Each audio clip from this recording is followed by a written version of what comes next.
Repugnant isn't a description. It's more of a feeling. But Eden could think of no other way to describe it, the thing that made itself known to him. It gleefully whispered obscenities into his ear. A pus-colored drool oozed from its mouth as it forewarned him of things he could never have imagined. He didn't even have words that could adequately describe the abomination its mere presence embodied. They had vacuumed, rearranged, and disinfected the room into a modicum of acceptability before falling ravenously upon one another, saying things with the heat of their breath, their sighs of satiation taking the place of words. They fell off into sleep like two overfed lynxes. It was really Bowie that fell off into a contented, chemically predisposed slumber, emitting that familiar rumbling snore that Eden had found so comforting. Eden lay thinking about the documents Bowie had thrown on his lap, psychiatric histories, criminal dockets, medication regimens. In his mind, he tried to line up the dates for certain events, certain criminal acts, with the timeline of when he had had sex with Bowie. He asked himself if having sex with him had re-traumatized him, if it had brought him back to the episode of rape by his stepfather. His thoughts all merged together like whispering voices in his head. He wondered if having hallucinations or hearing voices felt like this. He remembered his father's erratic behavior when he was younger, how he responded to eternal stimuli, and his mother responded to phone calls telling her where to pick up her husband, unclothed at the car dealership, or washing at the restroom sink, or carrying a briefcase full of newspapers, insisting that he was the owner of $1 million in cash and would be bestowing riches on a few lucky people at the local bank. And the calls from police, always the police, or calls to the police, requesting intervention, remediation they had not been trained to provide. These thoughts rushed around until they became a low whisper, lulling him into a light sleep. His heart rate and body temperature dropped as he descended into astral sleep, a state where he was aware of his sleeping body and his environment, but waking required a concentrated effort. It was from here that he could recall minute details from dreams, such as color or smell. He could sense himself lying in the bed, sense Bowie beside him, but he also felt light, as though his soul had floated above his earthly body, and that soul could feel the weight, the pull of that body below.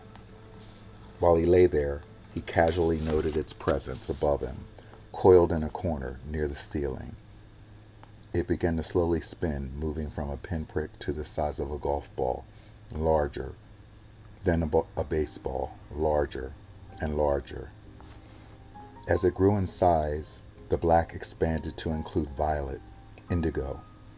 The original black pinprick remained coiled at the center, up there by the ceiling, spinning, growing larger and morphing into an eye of vermilion.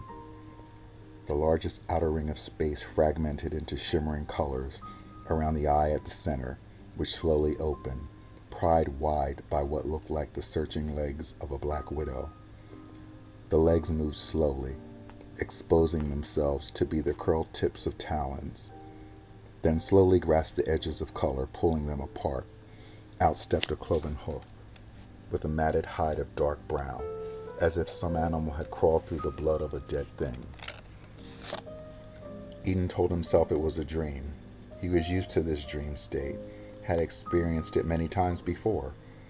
His subconscious screamed that it was a dream, struggled mightily to waken the body. His astral body floated back, and arms flailing as it was pulled to the earthly shell by panic and fear. But even returned to his body, Eden could not fully awaken himself. He looked over carefully, not moving his head, and tried to rouse Bowie. He saw him lying there immobile beside him, his eyes glimmering wide with fright, drool sliding from his slack mouth. 2 rows of yellow teeth, gums bleeding pus, filled the room with the reek of spoiled eggs. It grinned, pushing its sleek dark head forth from the shimmer, lowering, descending slowly toward him with a low, piercing peal, moving lower, lower like lava from a vulgar volcano. Eden could feel its heat, radiant like lust, pulsing toward him, drawing sweat from his frozen brow. His mouth stretched wide, pantomiming a scream that would not come. And the thing saw that panic, like a flash. It darted out its filthy talons into his open mouth, forcing it wider and wider. He felt the dried hide on his palate, clumped with brittle, mashing down his tongue, pressing it against his teeth, pushing a weight that made him feel as though his jaw would snap. Then the head leaned close. He smelled its breath like shit as it whispered things in his ears, filled it with vile, unspeakable things. A wet, unctuous feeling clouded his auricle. Saliva spooled from Eden's immobile, slack mouth, ran down his neck, soaking the pillow beneath his head. Then he heard Bowie's phone charging on the dresser. It buzzed, and the thing angrily snapped its neck around, searching for the sound. It turned its back to him, arched its back, then abruptly it withdrew, retreating from Eden's body. Eden, stiff with horror, watched the bulbous-shaped head, the wide shoulders, and narrow, horned ass as it reached up into the shimmer, and again stretched and pulled the vermilion center open. It created a space to let itself in, and then pulled itself up higher, higher until it rested on the ledge of the dazzling pinpricks of light. Pulling in its feet and dropping back, it closed the shimmer into the nothingness from where it had come.